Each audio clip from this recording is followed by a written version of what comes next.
He was a hero. And he was the hero we needed. A hero in every sense of the word. He was a firefighter, he was a Marine, he was in the Navy, he was a priest, he was a mechanized cavalry member, he was a musician, but to me, he was Dad. That's how family and friends of volunteer firefighter Lieutenant Scott Moreland are remembering him.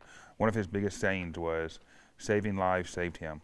Moreland, an active member of the South Pittsburg Mountain Volunteer Fire Department. Almost 85 to 90% of the calls we got, he responded to. Died suddenly on Monday after an accident at the Lodge Cast Iron Distribution Center in South Pittsburg. It was extremely emotional. His daughter, Joi Dukes, says it was news she was devastated to hear. All I can remember doing is screaming. I just wanted to call him. I wanted to find out that it was a joke. And I'm still waiting for the punchline. Dukes tells Channel 3 his wife and the rest of the family are also waiting for answers, with few details being released during the ongoing investigation into his death. New Hope police, who responded to the accident, could only confirm that a forklift was involved. I know my dad's gone. She knows her husband's gone.